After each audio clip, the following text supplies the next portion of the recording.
대형마트의 얘기를 좀 들어보면 신선 및 가공 상품의 이 물가가 오른 데다가 수출에서도 폭발적인 성장률을 보여서 올해 원초 그러니까 가공하지 않은 김의 가격이 두세 배 인상됐다. 이렇게 설명을 했는데요.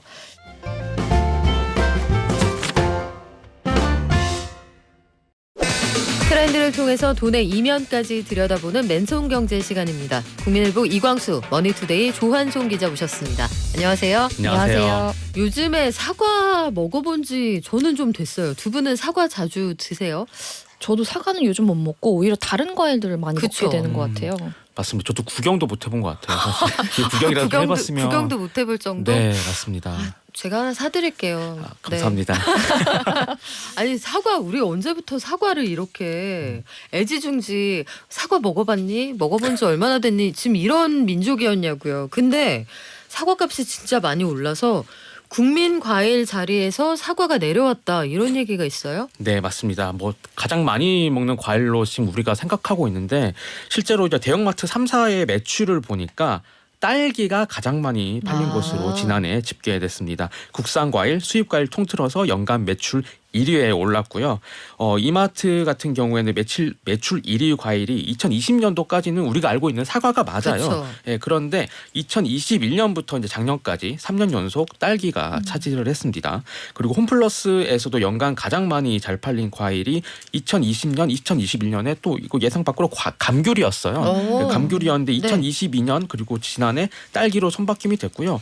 롯데마트는 2020년부터 지난해까지 4년 연속 계속 딸기가 가장 잘 팔린 과일이라고 합니다. 그래서 사실 최근 가격 인상과 무관하게 한국 사람들은 딸기를 좋아했구나 좀 이런 것을 좀 느낄 우리 수 딸기 있어. 좋아했네. 네, 딸기 좋아하는 민족이었는데요. 네. 예, 이 딸기가 사실 겨울철에만 먹을 수 있는 제철 과일이다라고 이렇게 인식이 되어 있는데 최근에 워낙 그 재배 기술이 좋아지면서 사시사철 먹을 수 있는 그런 과일이 되면서 이 매출이 늘어났다라는 분석이 나오고 있고요.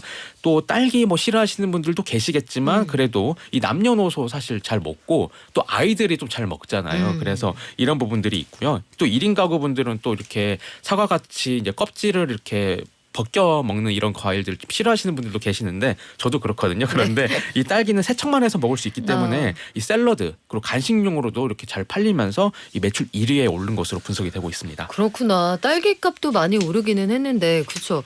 예전에 두 분 중간고사 기말고사 볼 때 엄마가 사과 깎아오지 않았어요? 네, 사과였어요. 그렇죠. 그 중간 기말의 국민 과일은 사과였다 항상. 1년 내내 엄마가 깎아오는 과일은. 근데 이제 바뀌었다. 엄마가 딸기 씻어온다. 수입상 과일 통계는 어떻습니까? 네, 지난해 수입 과일 매출만 보면 대형마트 3사 모두 바나나가 1위였었고요. 키위가 2위를 각각 차지했습니다. 바나나는 이 수입 과일 중에서는 꾸준히 1위를 지켜왔는데요. 특히 최근 1년간 이 국산 과일 시세가 급등하면서 상대적으로 좀 가격이 저렴한 바나나로 좀 수요가 많이 몰렸다고 하고요. 바나나는 좀 다이어트 하시는 분들이 좀 많이 먹기도 하잖아요. 포만감이 좋기도 하고 이렇게 껍질만 벗기면 되고 해서 좀 어른 아이 상관없이 이제 호불호가 적어서 굉장히 수요가 높다고 합니다. 수입 통계는 좀 그렇고 사과도 좀 값이 많이 올랐지만 여전히 좀 많이 팔리는 품목 중 하나인데요. 지난해 가격 급등에도 대형 마트들에서 과일 매출 2위를 사과가 차지하기도 했습니다. 사과는 사실 비싸다니까 더 먹고 싶지 않아요? 맞아요. 저희 게시판에도 오전부터 비싸다니까 더 먹고 싶어요. 종류별로 다 나왔어요. 저는 아오리가 먹고 싶습니다. 종류별로 지금 나오고 있는데 가격을 좀 어떻게 낮출 수 없어요? 수입을 해서 계란값이 파동이 나면 일부 수입하고 이런 조치도 있잖아요. 네, 맞습니다. 그런데 이 병충해 우려로 지금 사과는 수입이 안 되기 때문에 그 말씀하신 아오리 그 햇사가 나오기 전까지는 7월까지는 가격을 낮출 수 있는 방법이 사실 뾰족한 방법이 없다고 합니다. 예, 정부가 그래서 직접 대형 유통업체에 단가 인하를 직접 지원합니다. 그러니까 돈을 주는 거예요. 그래서 이 규모가 역대급인데 정부가 이달 6일에는 이 3월과 4월 이 사과와 대파 등 13개 품목 납품 납품 단가와 할인 지원의 역대 최대 수준인 430억 원을 지원한다라고 이제 밝혔는데요. 지난 14일에는 한 번 더 얘기했습니다. 이제 과일이나 채소, 유통업체 납품 단가 지원 규모를 289억 원으로 이제 늘린다라고 이제 발표를 했고, 하루 뒤인 15일에는 또 물가 관련 긴급 현안 간담회가 있었는데 이 농산물 납품 단가 지원을 959억 원으로 확대를 하고 이 농축산물 할인 예산도 500억 원까지 늘리겠다라고 얘기를 했습니다. 또 동시에 그 전통시장 농산물 할인 상품권 있잖아요. 이게 항상 명절 즈음에만 발행이 됐었는데 이 3월과 4월에도 180억 원 추가 발행하겠다라고 이제 밝혔습니다. 그래서 이 단순 계산을 하면은 이 지원 예산이 1,639억 원이에요. 그래서 제일 최초에 발표했던 지난 6월에 434억 원보다 이제 1,200억 원 넘게 이렇게 늘어난 거죠. 그래서 이렇게 정부의 납품 단가 지원은 이제 사실 뭐 김장철 주요 채소류에서만 이렇게 했었는데 최근에 워낙 사과를 중심으로 올라가다 보니까 좀 이렇게 이례적으로 지원을 했고, 지금 이런 부분들이 지금 뭐 마트의 납품 단가에 빨리 좀 반영해 달라고 지금 정부가 유통업체를 만나서 요청하고 있다라고 이렇게 파악이 되고 있습니다. 네, 지난 주말에 유통업체에 가보니까 실제로 농식품부 지원 품목이라고 돼 있는 것들은 가격을 좀 많이 내렸더라고요. 못난이 사과도 유례 없이 잘 팔린다고 하는데 이런 거 좀 찾아보시면 당분간 현명한 소비가 되지 않을까. 아, 근데 언제부터 우리가 사과를 이렇게 먹기 어려워졌나 싶은데, 애호박 아까 말씀들 하셨잖아요. 애호박도 너무 올랐다. 농사 짓는 분께서 이런 의견 주시네요. 올해 유독 작황이 안 좋답니다. 평년 대비해서 한 30% 정도 농사가 안 돼서 그래서 잘 안 된다고. 한현숙님 의견 감사합니다. 아이고, 저희도 너무 힘들어요 해주셨어요. 커피 쿠폰 보내드리면 드실 수 있겠죠? 쿠폰 하나 보내드릴게요. 자, 금값이 된 게 하나 더 있어요. 김? 제가 아는 그 김. 그거 맞아요? 네, 밥에 이렇게 싸먹는 김인데요. 한국농수산식품유통공사에 따르면 최근 기준으로 마른 김 10장의 가격이 1,158원으로 1년 전 999원 대비 15.9%가 올랐다고 합니다. 구운 김도 10장 기준으로 1,700원대로 6.7%가 올랐는데요. 대형마트에서도 상황은 비슷합니다. 한 대형마트에 따르면 한 업체의 조미김 5g짜리 20봉의 가격이 9,480원으로 1년 전보다 5.6%, 그러니까 약 500원 가량 이렇게 비싸졌는데요. 대형마트의 얘기를 좀 들어보면 신선모 및 가공 상품의 이 물가가 오른 데다가 수출에서도 폭발적인 성장률을 보여서 올해 원초, 그러니까 가공하지 않은 김의 가격이 두세 배 인상됐다. 뭐 이렇게 설명을 했는데요. 김 가공업체들이 몰려있는 이 목포 대양 산단에서도 좀 분위기가 나타나는데, 한 김 가공 공장에 따르면 이렇게 마른 김을 생산하는 원료인 이 물김을 예년만큼 구하지 못해서 공장을 이렇게 100% 가동하지 못하고 있다고 합니다. 그래서 업계 관계자들의 얘기를 좀 종합해 보면 이 원초 수급이 어려워져서 생산을 중단하는 공장이 꽤 되고, 특히 뭐 중국에서 대규모로 김을 좀 수입하기도 한다고 하는데, 우리나라 김이 맛있는 걸 알았구나. 네, 그렇다 보니까 이제 수요도 늘면서 김가루 가격도 2배 이상 비싸져서 일부 식당에서는 이 만둣국 위에 뿌리는 김가루를 생략하는 것도 있다. 뭐 이런 얘기도 나오고 있습니다. 아, 그래요? 제가 최근에 진짜 봤어요. 만둣국 유명한 집인데 김가루가 빠져서 이게 뭔가 컨셉이 바뀐 건가 했는데 그게 아니군요. 근데 김값이 수출이 좀 늘어난다. 네. 중국에서 한국 김을 좋아한다. 알겠는데 뭐 이렇게까지 오를 일인가요? 단기간에? 네, 기후변화 요인도 있는데요. 채취한 그대로 가공하지 않은 김을 말하는 이 원초의 생산량이 줄어든 영향이 가장 큰 것으로 보이는데요. 최근 1, 2년 사이에 이상기후로 인해서 수온이 올랐고 또 병충해가 확산되면서 원초 수확량이 크게 줄었다고 합니다. 특히 김밥에 사용하는 김밥용 김의 경우에는 이 원초의 함량이 많아서 가격 상승폭이 좀 더 크다고 하는데요. 그건 빽빽하잖아요. 그렇죠. 뒤에 이렇게 들면 안 비치잖아요. 뒤가. 네, 빽빽하죠. 그래서 통상적으로 1년치 원초를 한 번에 이렇게 이렇게 이렇게 매입을 해서 사용하다 보니 연초에 가격 변동이 생기는데 올해는 공급 자체도 줄면서 이 가격 인상폭이 더 컸다 이렇게 얘기가 나오고 있고요. 특히 최근에 미국 등 이렇게 해외에서 우리나라 김밥이 굉장히 인기를 끌고 있잖아요. 그러면서 이제 수출이 늘어나고 있는 점도 국내의 김 가격 인상 요인으로 작용을 하고 있는데요. 국내 업체들이 해외에서 판매하는 냉동 김밥이 인기몰이를 하면서 김 수출량도 지난해 사상 최대를 기록했습니다. 해양수산부에 따르면 지난해 한국 김 수출 실적은 7억 7천만 달러, 우리 돈으로 약 1조 원을 기록하기도 했습니다. 우리나라 김이 맛있기는 해요. 맛있죠. 진짜 우리 어머님들이 원초 잘 이렇게 골라서 잘 말려주시면 일본도 김을 먹기는 한데 좀 다르잖아요. 두껍고 일본 사람들도 한국 김 좋아해서 수입 많이 해가고 동남아에서도 그렇게 좋아합니다. 다들 한번 겪어보셨겠지만 그러면 업체들은 김 가격 올리겠다 이런 얘기 나오겠네요. 네, 맞습니다. 그래서 이 김밥 가격을 좀 올라갈 수 있다 이런 얘기가 나오는 게 김밥용 김이 좀 많이 올랐어요. 그래서 한 업체가 이제 지난달 김밥 김 같은 이런 김가루 이런 것도 12종 가격을 인상을 했는데 이 김밥김 220g이 원래 8,500원이었는데 9,000원으로 올라서 약 5.9% 오른 것으로 집계가 됐고요. 다른 업체도 이제 구이 김밥용 김 이제 100장 기준인데 11,500원에서 15,000원으로 인상이 됐습니다. 그래서 이렇게 김밥 김들이 많이 올랐고 일부 업체들은 이렇게 가격을 올리는 게 좀 부담스러우니까 좀 중량을 줄이는 일종의 슈링크플레이션 방법을 선택하기도 했다고 합니다. 김만 오르는 건 아니다. 앞서 오른 거 쭉 얘기했는데 채소 가격도 올라서 아까 안 그래도 김밥집 사장님이 저희 문자 하나 주셨거든요. 채소 가격이 다 오르는데 김까지 오른다고요? 아이고 한숨 나오네요 하셨는데 김밥집 사장님들 고민 좀 되시겠어요? 네, 김밥에 이렇게 김뿐만 아니라 야채값도 오르면서 굉장히 고민하는 이런 이렇게 사장님들 많이 계실 텐데요. 김밥의 가격이 실제로 많이 오르면서 소비자 물가지수도 올랐는데요.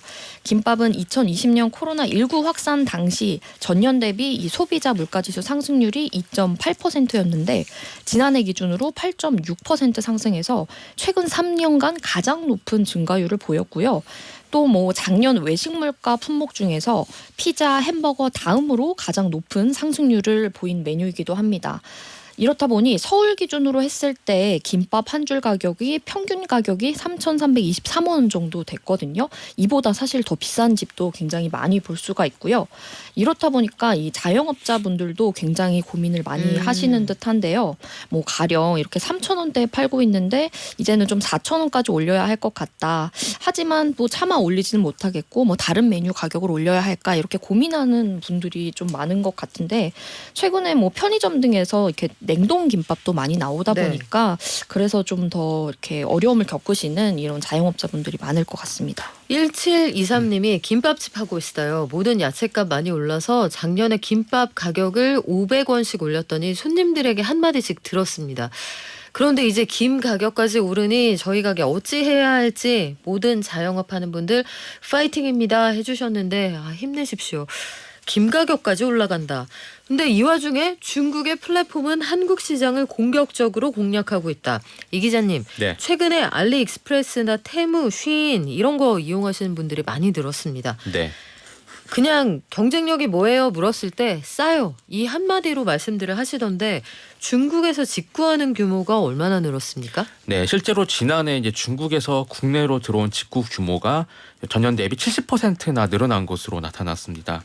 이 관세청 자료를 보면요, 지난해 중국에서 온 이제 물품 건수가 881만 5천 건으로 집계가 돼서 전년 5천만 건보다 70% 늘어난 것으로 집계가 됐습니다. 이 직구 자체가 좀 늘어난 것으로 이제 좀 늘기도 했는데요. 이 직구하는 방법이 사실 좀 어렵고 좀 불안하다 이런 분들 많았는데 워낙 이제 대응해주는 분들도 많고 대형 업체들이 나오면서 보편화된다고 볼 수가 있는데 그중 특히 이제 중국발 직구 규모가 크게 늘어났다라고 볼 수가 있습니다. 이 건수 기준으로는 전체 직구에서 중국이 차지하는 비중은 2021년에 이제 50% 이제 과반을 넘기 시작했는데 지난해는 68%를 차지했다고 합니다. 그래서 미국이나 뭐 일본 이런 선진국들을 제친 거죠. 그리고 말씀하신 것처럼 그 원인은 이 알리익스프레스나 테무 이런 중국 온라인 플랫폼이 그냥 저가가 아닌 이 초저가 상품을 앞세워서 이제 국내 시장 공세에 나서면서 좀 빠르게 성장하고 있다 이렇게 분석이 되고 있습니다. 이용자가 실제로 얼마나 되나요? 네, 가장 두각을 드러낸 서비스는 알리익스프레스인데요. 여기 기준으로 봤을 때 앱 월간 사용자 수가 818만 명입니다. 이렇게 기준으로 보면은 11번가가 700만 명대니까 2위까지로 오른 거거든요. 11번가를 제치고 2위까지 오른 건데요. 1위가 쿠팡인데 3천만 명 수준인데 굉장히 빠르게 성장하고 있고요. 지난해 7월 한국에서 서비스를 시작한 중국의 이커머스인 테무 역시 7개월 만에 581만 명의 이용자를 확보하면서 종합물 이용자 기준으로 4위까지 많이 오른 상태입니다. 한국 시장이 중국보다 크지는 않은데 우리 왜 이렇게 좋아하죠? 뭐 지리적으로 우리나라가 좀 가깝기도 하고요. 또 국내 물류와 IT 인프라가 굉장히 탄탄하잖아요. 그리고 뭐 소비자들이 좀 트렌드에 민감해서 이런 소비 성향을 파악하는 데도 굉장히 좋다. 그리고 구매력 있는 인구들이 많아서 한국 시장을 좀 눈여겨보는 것으로 파악이 됩니다. 두 가지 고민이 됩니다. 토종 플랫폼이 좀 죽지 않을까에 대한 고민과 다른 한 가지는 그래도 싸고 물건이 좋으면 소비자 후생이 올라가니까 선택권이 넓어진다. 이런 의견이 가능할 텐데 품질은 어때요? 네, 품질은 좀 부족하다 이런 불만이 지금 많은 것 같습니다. 시장조사 전문기업 엠브레인에 따르면은 전국 만 19세에서 69세 성인 남녀 1,000명을 대상으로 진행한 설문 결과 한 74.8%가 중국산 제품이 국산 대비 품질이 낮다라고 응답을 했습니다. 전체 응답자 중에 80%는 일부 중국산 제품이 다른 브랜드의 지적 재산권을 침해한 모조품 일종의 가짜 상품인 것으로 보인다라고 평가를 했습니다. 가격이 저렴한 만큼 이제 중국산 제품이 품질이 낮을 것이라는 인식이 지배적인 것으로 나타났는데요. 하지만 긍정적인 평가도 점점 높아지고 있다고 합니다. 최근 중국산 제품 기술력이 높아진 것 같다라는 질문에는 43.9%가 동의했다라고 이렇게 분석이 되고 있는데요. 예전엔 정말 중국산 제품 좋지 않았는데 지금 사보니까 그래도 이 정도면 점점 나아지고 있다. 좀 이렇게 평가를 하고 있는 것으로 집계됐습니다. 그리고 이렇게 이용자가 늘어나니까 정부가 규제를 강화하겠다. 전자상거래법, 공정거래법을 적용할 수 있도록 하겠다는 입장도 밝혔거든요. 아니 우리도 해외 진출하면 안 돼요? 우리나라도 플랫폼도 있고 기술도 좋잖아요. 네, 맞습니다. 이제 국내 기업들 대부분 지금 적자를 면치 못하고 있는데요. 이렇다 보니까 해외에서 답 찾자 이렇게 결정한 곳도 생기고 있습니다. G마켓 같은 경우에는 이제 이달 20일에 중국 선전에서 현지 셀러를 초대해서 사업 설명회를 진행한다고 하는데 이게 처음이라고 합니다. 지금까지는 국내 셀러를 모집해서 국내 소비자에게 상품을 판매하는 그런 비즈니스 모델이었는데 우리도 해외로 진출하자 이렇게 결정을 한 거고요. 쿠팡 같은 경우에는 대만에 이미 2022년에 좀 진출을 한 상태라고 합니다. 네. 그래서 지금 물류센터를 마련했고 올해 상반기에도 이런 시설을 가동할 계획이라고 하니까 여기서 좀 좋은 실적을 내기를 좀 이제 기다려봐야 될 것 같습니다. 그래요. 그리고 반영균님 유튜브로 이런 의견 주시네요. 작년에 중국의 플랫폼에서 물건 시켰는데 10개 중에 1개만 왔습니다. 가격이 너무 저렴해서 혹시나 했는데 그래도 하나만 오다니 점점점 해주셨어요. 이제 이런 문제들 소비자 피해 보상할 수 있는 길을 정부가 적극적으로 연다고는 하는데 시장 경쟁은 분명히 뜨거워질 것 같습니다. 이 와중에 한국 제품을 중국 플랫폼에서 역직구하는 게 있잖아요. 네. K메뉴 이런 것까지 생긴다고 하니까 우리 좀 신발끈 꽉 묶어야 되겠다 이런 생각이 들어요. 조 기자님, 근데 미국에서는 아니 무슨 에코백을 사려고 오픈런을 한다? 이거 뭐 굉장히 유명한 브랜드의 아주 비싼 그런 제품입니까? 뭐 유명하기는 한 것 같은데요. 미국 잡화점 트레이더 조에서 파는 평범한 우리 돈으로 약 4,000원짜리 쇼핑백, 그 에코백 청가방 있잖아요. 네. 이 청가방이 현지에서 열풍을 일으키면서 불티나게 팔리고 있다. 이렇게 외신들이 연달아서 이제 보도를 하고 있는데요. 이게 우리로 치면 그냥 동네 슈퍼잖아요. 네, 롯데마트 이렇게 로고가 적힌 청가방이 이렇게 인기를 끄는 겁니다. 트레이더조는 에코백은 미국 전역에 500여 개 이렇게 매장을 둔 식료품 점포 체인인데요. 뭐 특별한 디자이너 제품이나 고급 브랜드 제품과는 좀 거리가 이렇게 좀 먼 매장입니다. 하지만 최근 이 마트가 이제 이 마크가 새겨진 미니 컨버스 에코백을 냈는데 최근에 그 텀블러 열풍이 있었던 것처럼 그쵸. 네, 이제 오픈런을 하면서 이제 광풍을 일으키고 있다고 하는데요. 아니 왜? 되게 그러니까요. 예쁜가요? 되게 예쁜 것 같지는 않은데요. 아 저는 네. 사진을 봤는데 네. 평범. 네, 평범하죠. 네. 근데 온라인에서는 이 에코백이 이 매대에 채워지기만 하면 소비자들이 몰려들어서 막 채가는 이런 오. 영상들이 네. 좀 화제가 되면서 뭐 1인당 구매 개수까지 이렇게 제한을 하고 있다고 합니다. 아이고. 네. 저도 이 가방을 봤는데 네. 그냥 하얀 캔버스 천에 네. 색깔이 좀 다양합니다. 네. 빨강, 파랑, 노랑, 초록 이렇게 테두리를 두른 이 평범한 에코백이라고도 볼 수가 있는데 이거를 이 색깔별로 다 사겠다 하시는 분도 계시다고 하고요. 오. 이게 사실 좀 꾸안꾸 룩이잖아요. 그래서 꾸민 듯 꾸미지 않는 이런 자연스러운 스타일을 추구하는 분들이 좀 이런 것들을 찾고 있다고 하고 네. 사실 뭐 패션이 완벽한데 뭐 디자이너 백을 들었어. 그러면 너무 뻔한데 아, 나 너무 꾸몄어. 네. 너무 힘줬어. 이런 네, 느낌이라. 모든 게 완벽한데 네. 이 트레이더조 에코백을 들었어. 좀 검소한 약간, 예, 잠깐만 약간 웃고 가실게요. 반전 매력으로. 그러니까 우리 같으면은 외출하려고 싹 꾸민 다음에 이마트 가방 들었다 이 얘기 아니에요. 그러면 또 굉장히 또 환경을 생각하는 나의 지식을 뽐낼 수 있어서 그런 부분들이 좀 이렇게 작용하고 있다라는 분석이 있습니다. 근데 모르겠어요. 에코백이 집에 수십 개씩 있지 않아요 이제? 맞아요. 제가 보기에는 그렇게 많이 만들면 그게 진짜 에코백인가? 텀블러도 수백 개씩 가지고 있으면 이게 진짜 환경을 생각하는 건가? 이런 생각도 드는데 아니 사실 이거 되게 평범해 보인단 말이에요. 그럼 우리나라 롯데마트, 이마트도 12가지 색깔 에코백 만든다고 네. 12개 다 모아야지 이럴 것 같지는 않은데 평범해 보이는 물건에 이렇게 열광하는 이유가 있습니까? 네, 전문가들은 디토 소비와 포모 증후군이 결합된 현상이다 이렇게 보고 있는데요. 디토 소비는 우리말로 나도 이런 뜻의 이 라틴어인 디토와 이 소비의 합성어인데요. 미투 이런 네. 뜻이죠? 네, 특정 인물이나 콘텐츠 커머스를 추종해서 제품을 구매하는 새로운 소비 트렌드를 말하고요. 뭐 가령 인플루언서가 추천하는 제품을 따라서 구매하는 게 좀 대표적인 디토 소비의 예가 될 것 같고요. 실제로 뭐 통계 자료를 봐도 이 Z세대의 85%가 이 소셜 미디어의 영향을 많이 받는다고 하고요. 또 포모 증후군은 자신만 뒤처지거나 소외돼 있는 것 같은 두려움을 가지는 현상인데 나만 빼고 이 마트백 다 있네라는 뭐 이런 두려움 때문에 산다. 뭐 이렇게도 네. 볼 수 있을 것 같습니다. 그래요. 요거 나중에 이 가방 들고 찍은 사진 나중에 10년 뒤에 보면 그때 내가 왜 이럴 수도 있는데 모르겠습니다. 이게 남들 하는 거 다 하는 게 좋은 건가? 하여튼 재밌는 현상이네요. 지금까지 맨손경제 조한송 이광수 기자와 함께했습니다. 고맙습니다. 감사합니다. 감사합니다.